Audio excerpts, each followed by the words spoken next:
Assalamualaikum warahmatullahi wabarakatuh. Innal hamdalillah, segala puji bagi Allah Subhanahu wa taala. Nahmaduhu wa nasta'inuhu wa nastaghfiruh. Hanya kepadanya kita memuji, meminta pertolongan serta bertaubat dari dosa-dosa kita. Wa na'udzu billahi min syururi anfusina, dan hanya kepada Allah pula kita meminta dan dijauhkan dari keburukan-keburukan diri kita. Wa min sayyiati a'malina, dan dari segala dosa yang pernah kita lakukan.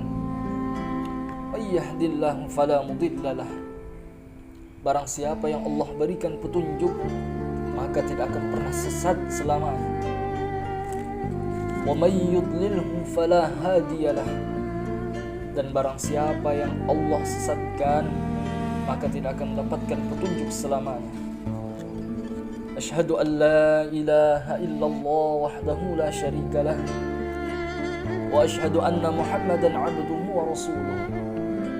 Allahumma salli wa sallim wa barik ala sayyidina Muhammad wa ala alihi wa ashabihi ajma'in. Rabbi syrah li sadri wa yassir li amri wahlul 'uqdatam min lisani yafqahu qawli.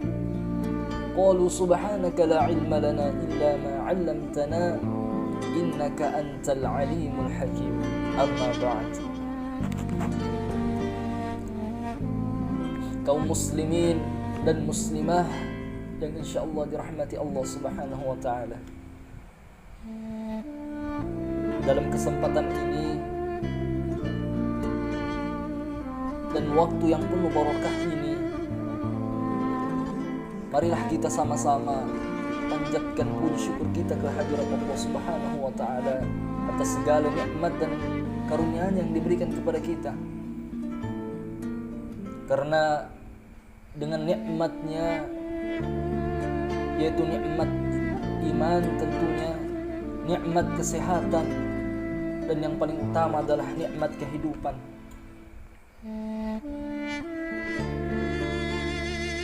Sebagai wujud rasa syukur kita kepada Allah Subhanahu wa taala, hendaklah kita melaksanakan semua apa-apa yang diperintahkan oleh Allah Subhanahu wa taala. Yang sunnah, terlebih lagi yang wajib. Dan tak lupa juga kita meninggalkan segala apa yang dilarang oleh Allah Subhanahu wa taala, yang makruh, apalagi yang haram. Semua itu kita lakukan agar apa? Agar kita mampu mewujudkan diri sebagai hamba yang terpilih oleh Allah, sebagai hamba yang mulia di sisinya. Allah berfirman dalam surah Al-Baqarah ayat 143. A'udzu billahi minasy syaithanir rajim. Bismillahirrahmanirrahim. Wa kadzalika ja'alnakum ummatan wasatan litakunu syuhada'a 'alan nasi wa yakuna ar-rasulu 'alaikum syahida. Dan demikian pula kami telah menjadikan kamu umat Islam, umat yang adil dan pilihan agar kamu menjadi saksi atas perbuatan manusia, dan agar Rasul Muhammad menjadi saksi atas perbuatan kamu.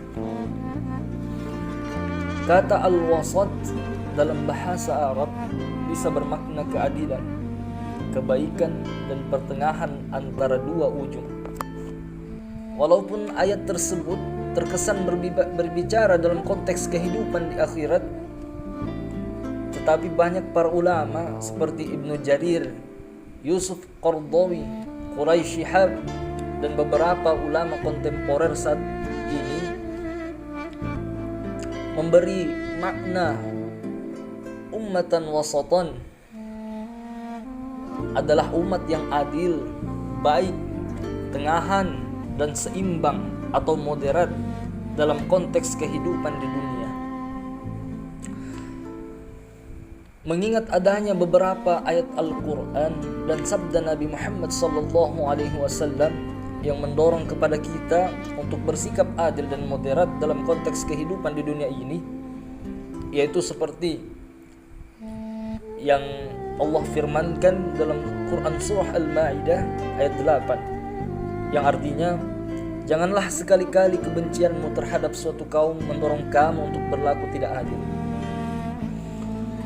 Kaum muslimin dan muslimah yang insyaallah dirahmati Allah Subhanahu wa taala, dengan pilihan jalan tengah atau moderat ini diharapkan kita mampu menampilkan diri sebagai seorang muslim yang wajar, tidak ekstrim dan tidak berlebihan atau gulu dalam mengaktualisasikan dan melaksanakan praktik-praktik ajaran Islam dalam kehidupan sehari-hari. Bukankah Allah Subhanahu wa taala berfirman dalam surah Al-Qasas ayat 77, A'udzu billahi minasy syaithanir rajim. Bismillahirrahmanirrahim. Wabtaghi fima ataka Allahud daral akhirah ولا تنس نصيبك من الدنيا وأحسن كما أحسن الله إليك ولا تبغ الفساد في الأرض إن الله لا يحب المفسدين.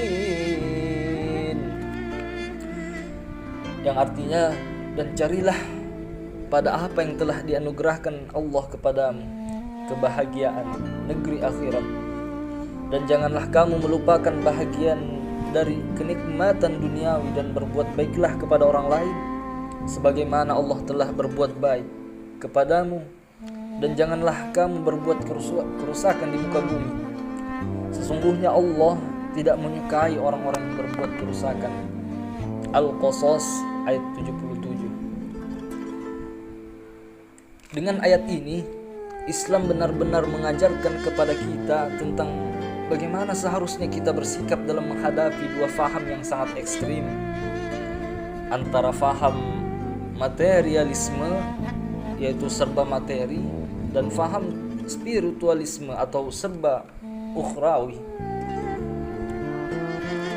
yaitu seraya menempuh jalan tengah atau moderat dengan berusaha meraih kemuliaan hidup di negeri akhirat, namun tetap harus berusaha untuk mendapatkan kemuliaan hidup di dunia. Tanpa menempuh jalan ini, kita pasti akan mengalami kehidupan yang tidak wajar, sehingga bisa menimbulkan kesulitan dan kesengsaraan baik secara pribadi, keluarga maupun orang lain. Maka jamaah, tidak ada jalan lain selain kita harus berbaur dan menyatu dengan sesama umat manusia dalam bentuk kerjasama, tolong-menolong, saling menghormati, saling menyayangi, dan saling bertoleransi antar sesama umat manusia. Karena apa? Karena tidak ada seorang pun yang bisa hidup dengan baik dan mulia tanpa bantuan atau kerjasama dengan orang lain. Kaum muslimin dan muslimah yang insyaallah dirahmati Allah Subhanahu wa taala, perlu kita ketahui, moderasi beragama adalah bagaimana cara pandang seorang muslim dalam melaksanakan kegiatan-kegiatan keagamaan agar tetap selalu moderat atau di jalan tengah. Moderat dalam Islam disebut dengan tawassut, yaitu menempatkan diri di antara ujung kiri dan di ujung kanan. Dalam moderasi beragama ada yang namanya kebenaran. Kebenaran yang dimaksud tersebut ada dalam dua ranah. Yang pertama, kebenaran mutlak, yang termasuk di dalamnya adalah ranah akidah. Nilai kebenaran dalam ini adalah mutlak, tidak dapat ditolerir. Artinya, ketika kita menjumpai perbedaan konkret dalam ranah akidah, yang mesti dilakukan seorang muslim adalah berpegang teguh pada apa yang ia pegang, diiringi dengan penyampaian kebenaran terhadap perbedaan tersebut dengan cara-cara yang telah diajarkan dalam Islam. Kebenaran yang kedua adalah kebenaran yang relatif. Utamanya kebenaran relatif dalam ranah fikih adalah bisa saja benar, tetapi penerapannya mesti tepat dan sesuai dengan tempat dan kondisi. Berangkat dari pembahasan tersebut, jamaah yang insyaallah dirahmati Allah, kebenaran relatif sebagai contohnya, misalnya di kelurahan A, masjidnya ketika sholat subuh melaksanakan doa kunut, sedangkan masjid di kelurahan B tidak melaksanakan kunut. Kedua masjid di masing-masing kelurahan tersebut tentu mempunyai dasar masing-masing dalam melaksanakan hal tersebut, sehingga tidak bisa dikatakan bahwa yang satu pasti benar sedangkan yang lain itu salah. Nilai moderasinya adalah di mana tepatnya diterapkan atau tidaknya hal tersebut. Oleh karena hal itu, seseorang baru dapat dikatakan bermoderasi dalam beragama apabila ia telah paham atau paling minimal berhusnuzon kepada perbedaan tersebut apabila mendapati perbedaan padanya. Selama masih dalam ranah kebenaran relatif sebagaimana yang telah dipaparkan sebelumnya. Tentunya hal ini bukan hal yang mudah karena tentunya setiap orang dan golongan itu mempunyai kecenderungan. Disebutkan dalam Al-Quran surah Al-Mu'minun ayat 53, potongan ayatnya, A'udzu billahi minasyaitonir rajim, kullu hizbin bima ladaihim farihun. Tiap-tiap golongan merasa bangga dengan apa yang ada pada sisi mereka masing-masing. Setiap kelompok itu pasti akan mempunyai kecenderungan terhadap apa yang menjadi pegangan mereka. Jadi pada fitrahnya manusia sudah mempunyai kecenderungan untuk mempertahankan apa yang menjadi pedoman atau pegangannya. Akan tetapi hal tersebut adalah hal yang lumrah selagi kecenderungan tersebut tidak disalahpahami bahkan disalahgunakan, karena manusia perlu untuk berpegang pada kebenaran. Jamaah, jadi apa yang dianggap oleh seseorang sebagai suatu kebenaran tentu harus ia pegang dengan tanpa menyalahkan orang lain. Sebagaimana Imam Syafi'i telah mencontohkan, yaitu pendapat kami benar tetapi mungkin saja mengandung kesalahan, sedangkan pendapat mereka salah tetapi mungkin saja mengandung kebenaran, kata Imam Syafi'i. Maka ketika seorang muslim mengetahui suatu kebenaran yang menjadi pegangannya, seyogyanya ia tidak boleh menyalahkan saudara muslimnya yang lain yang ia dapati berbeda dengannya, karena masing-masing golongan mempunyai dasar dan pedomannya sendiri. Jamaah yang insyaallah dirahmati Allah, maka dalam aspek ini, agar dapat diterapkannya moderasi beragama atau tawassut ini, maka perlu diketahui apa saja batasan dalam bermoderasi. Sebagaimana definisi dari moderasi yaitu berada di tengah-tengah, maka perlu diketahui batas ujung kanan dan batas ujung kiri, sehingga dengan batasan tersebut kita sebagai muslim dapat mengetahui di mana kita berpijak agar tetap berada di tengah-tengah. Untuk itu, bagaimana cara mengetahui batasan-batasan tersebut? Yaitu diperlukannya barometer atau mizan dalam menentukan di mana sejatinya sekarang kita berpijak. Pentingnya seseorang mempunyai mizan dalam beragama sehingga tidak mudah mengklaim kebenaran hanya miliknya sendiri. Mizan di sini jamaah yang perlu dimiliki oleh seseorang tentunya dapat diperoleh dari mempelajari ilmu agama, baik fikih, akidah, tasawuf, ulumul hadis dan sebagainya. Karena pentingnya pengetahuan ini dapat menunjang seseorang atau kita sebagai muslim dapat membuka cakrawala keilmuan kita dalam beragama. ada satu kaidah disebutkan, barang siapa yang banyak ilmunya, maka sedikit ingkarnya terhadap manusia. Maka dari itu jamaah, diambil dari kaidah ini, diambil pelajaran bahwa kita seseorang ketika seseorang menambah perbendaharaan ilmunya atau menambah wawasan ilmunya, maka ia akan semakin terbuka terhadap betapa luasnya cakrawala ilmu yang ada. Disinilah pentingnya mizan yang telah dipaparkan sebelumnya. Seseorang yang telah terbuka dan luas pemikiran serta pemahamannya tidak akan serta-merta dengan mudah menyalahkan satu sama lain dalam beragama. Maka menjadi muslim yang moderat adalah keharusan bagi kita sebagai muslim. Sebagai barometer dari sikap moderat adalah tidak menunggalkan kebenaran.